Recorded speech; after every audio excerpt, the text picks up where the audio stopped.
Hello friends, welcome to மகிஸ் tips. நான் வெற்றிகரமாக இந்த வீக்குக்கான என்னோட ஓய்மா டெஸ்ட்டை கம்ப்ளீட் பண்ணிட்டேன். லாஸ்ட் வீக் 100க்கு 97 கொஸ்டின் நான் கரெக்டாக போட்டிருந்தேன். இந்த வீக் எவ்வளோ கொஸ்டின் நான் கரெக்டாக போட்டிருக்கிறேன்.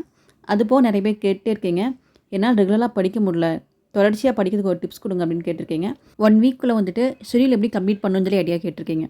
ஸோ இந்த வீடியோ நம்ம அதை பற்றி டீட்டெயிலாக பார்க்க போகிறோம். நான் எப்படி இந்த 1 வீக்கில் ஷெடியூல் கம்ப்ளீட் பண்ணேன் அப்படின்னா, நம்ம வீடியோ வாட்ச் பண்ண எல்லாத்துக்கும் தெரிஞ்சிருக்கும். நான் லாஸ்ட் வீக் லைவ் கிளாஸஸ் கொடுத்துட்டேன். ஃபர்ஸ்ட் டே லைவில் தமிழ் ஃபுல்லாக கம்ப்ளீட் பண்ணிவிட்டோம். அந்த லைவ்லேயே கம்ப்ளீட் பண்ணியாச்சு. நெக்ஸ்ட் டே மேக்ஸ், அதுக்கப்புறம் ஜிஎஸ் 3 நாள் லைவ்லேயே உங்களுக்கு நான் ஃபுல்லாக படித்து முடிச்சிட்டேன். ஸோ எனக்கு கிறிஸ்டோபாலா கொடுக்குற அந்த ஸ்டடி பிளான் ஃபாலோ பண்ணுறதுக்கு அதிகபட்சம் 4 நாள் தான் எனக்கு டைம் எடுத்துக்குது. ஸோ அதனால் நான் 4 நாளில் படித்து முடிச்சுட்டு திரும்ப 1 டேயில் ஃபுல்லாக ரிவிஷன் பண்ணிவிட்டு ஓய்மா டெஸ்ட் போடுறனால தான் என்னால் 100க்கு 97 கொஸ்டின் பக்கத்தில் எனக்கு கரெக்டாக போட முடியுது.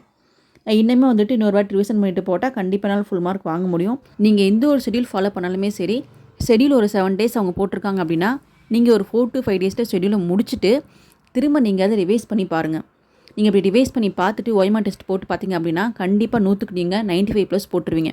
ஸோ 95+ நீங்கள் போகிறத நீங்கள் ஒரு வாட்டி பார்த்துட்டிங்க அப்படின்னா உங்களுக்கு எனர்ஜி கிடச்சிரும். பரவாயில்ல, நம்ம கரெக்டான வழியில் தான் போயிட்டுருக்கோம், படித்த கொஸ்டின்ஸ் கேட்டால் நம்ம ஆன்சர் பண்ணியிருக்கோம் அப்படின்னு நெக்ஸ்ட் வீக் உங்களுக்கு அதே பூஸ்டப் ஆகிக்கும். இங்கே உங்களை யாரும் தனியாக மோட்டிவ் பண்ணுங்கிற அவசியமே இல்லை. நான் அதனால தான் என்னோட அந்த ஓய்மா டெஸ்ட் அப்புறம் இன்னும் பத்திரமா அப்படியே வச்சுருக்கிறேன்.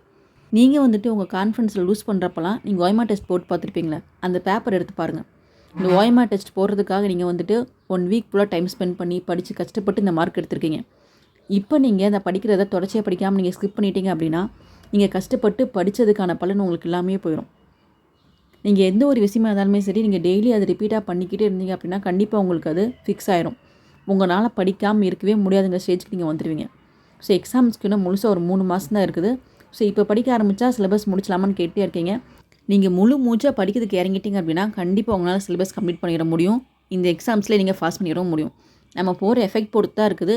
நீங்கள் 1 டே 2 ஹவர்ஸ் படிக்கிறீங்களா, 5 ஹவர்ஸ் படிக்கிறீங்களா, அது இந்த 5 ஹவர்ஸ் முழு மனசாக உட்காந்து படிக்கிறீங்களாங்கிறத பொறுத்து தான் உங்களுக்கு எக்ஸாம்ஸில் மார்க்ஸும் கிடைக்கும்.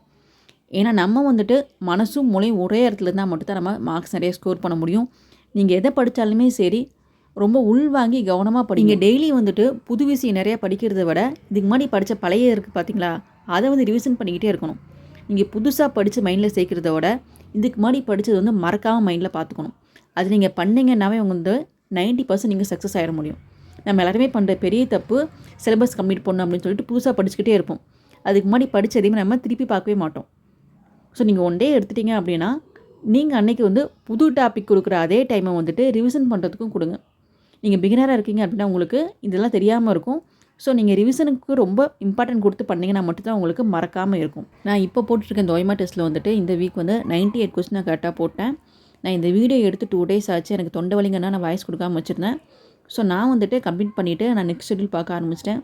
அடுத்து நான் புதுசாக ஒரு ஷெடியூல் ஃபாலோ பண்ணி போயிட்டுருக்கேன். ஸோ அதை பற்றி டீட்டெயில் வேணால் கேளுங்க, கண்டிப்பாக அதே மட்டும் நான் ஷேர் பண்ணுறேன். தேங்க்ஸ் ஃபார் வாட்சிங்.